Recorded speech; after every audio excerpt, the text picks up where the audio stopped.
Dans cette vidéo, nous allons paramétrer certaines alertes que le thermostat pourrait détecter ou vous envoyer par courriel.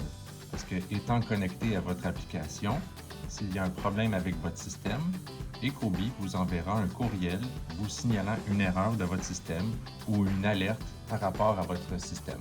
Nous allons rentrer dans le menu, vous allez sur la roue et vous allez descendre jusqu'à Reminder and Alert. Donc, c'est ici que vous allez pouvoir voir physiquement dans votre thermostat si le thermostat a enregistré une alerte. Vous allez sur Alert History et vous pourrez voir quel était le problème. En appuyant dessus, on voit que le thermostat avait détecté un problème d'air climatisé. Donc, la température avait augmenté dans la maison pour une période de 4 heures lorsqu'il y avait une demande d'air climatisé. Dismiss et on revient. On va ensuite aller dans les préférences de nos alertes. Et c'est ici qu'on va tout ajuster les alertes. Qu'est-ce qu'on veut recevoir ou non comme alerte? Premièrement, la maintenance du système, qui est une alerte de base. Tout dépend de votre système. On peut demander au thermostat de nous envoyer une alerte quand le système est dû pour une maintenance. Disons à tous les 12 mois, on sauvegarde et on doit dire au thermostat quelle était la dernière date de maintenance du système et on sauvegarde. Donc, dans 12 mois, à partir de la date du dernier service, le thermostat va nous envoyer un courriel ou va sortir une alerte sur le thermostat qui dit « Vous êtes dû pour faire un entretien ». Évidemment que chaque alerte peut être activée ou désactivée. On n'est pas obligé de laisser en fonction les alertes. Chaque alerte est indépendante et peut être activée ou désactivée. Je reviens d'une flèche en arrière et on revient dans les préférences des alertes. Le filtre, même chose. Je peux demander une alerte à tous les 3 mois. Tout dépend de l'épaisseur de votre filtre. À partir de la date qu'il a été changé, je veux une alerte dans 3 mois ou dans 6 mois ou 1 mois. Tout dépend de l'épaisseur de votre filtre. Une lampe UV, pour ceux qui ont des lampes UV, doivent être remplacées à une certaine fréquence. On peut dire le nombre de mois dans lequel je veux recevoir une alerte. Donc, c'est le même principe à chaque alerte.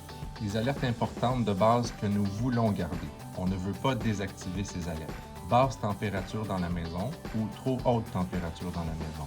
Donc, pour protéger votre maison d'une température trop froide, on veut garder celle-ci en fonction et on peut choisir à partir de quelle température froide on veut recevoir une alerte. Donc, s'il fait plus froid que 8 degrés Celsius dans la maison, je veux recevoir un courriel pour m'aviser qu'il y a un problème de chauffage. Même chose, s'il fait trop chaud, on choisit une température et on recevra un courriel si la température dépasse cette température. Ça pourrait être un problème de chauffage qui reste activé sans raison. Ça pourrait être l'été quand je ne suis pas à la maison et qu'il fait trop chaud, j'ai des animaux. Et ça pourrait m'aviser que l'air climatisé ne fonctionne pas. Donc, cette alerte doit rester active. L'alerte du système auxiliaire qui fonctionne s'il fait plus chaud que 10 degrés Celsius dehors va nous signaler un problème de contrôle, comme quoi la fournaise est encore en fonction même s'il fait chaud à l'extérieur. Une alerte importante ici, l'alerte de temps de fonctionnement de votre système auxiliaire. Donc, sur plusieurs systèmes, on doit désactiver cette alerte. On parle ici surtout des systèmes bi-énergie. Donc, un système bi-énergie qui fonctionne sur l'auxiliaire quand il fait plus froid que -12.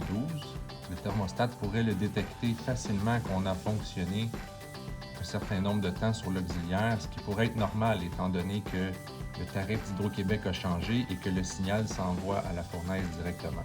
Donc, il faut savoir que cette alerte, disons de 3 heures, qui est en fonction, le 3 heures est calculé sur une période de 24 heures.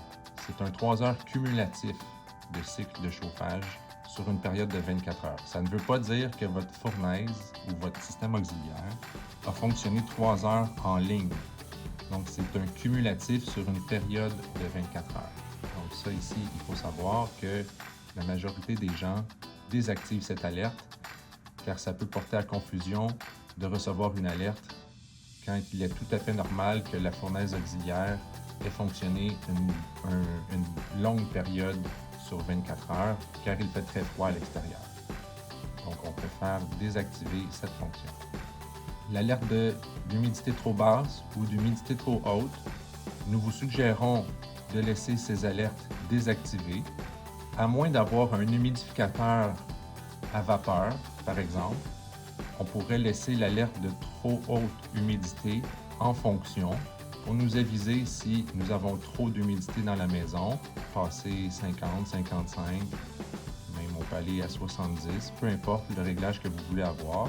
C'est sûr qu'il faut régler ce réglage plus haut ici que le réglage de l'humidificateur, évidemment. Ce n'est qu'une alerte, donc c'est en cas extrême d'humidité. C'est seulement qu'à ce moment qu'on veut recevoir l'alerte. Donc, on met toujours ce réglage plus haut ou carrément, on le désactive. Si nous n'avons pas d'humidificateur sur votre système, l'alerte donnerait un signal inutile car nous ne pouvons pas contrôler l'humidité. Et évidemment, ici, on peut dire au thermostat « Je veux afficher les alertes sur le thermostat ». On peut désactiver ça. Si on désactive ici, vous ne recevrez les alertes que par courriel. Si nous les laissons en fonction, vous allez aussi recevoir les alertes sur le thermostat avec un petit point rouge qui va s'afficher en haut et aussi une alerte qui va s'afficher sur l'écran qui va tout de suite vous aviser d'un problème. Et nous voulons aussi activer les alertes ou désactiver les alertes d'air climatisé chauffage. Donc voilà, ce sont les alertes de base que nous voulons avoir. Généralement, la maintenance, le filtre, haute et basse température et l'auxiliaire désactivé sont nos réglages de préférence de base. Le restant reste à votre discrétion si vous les désirez ou non.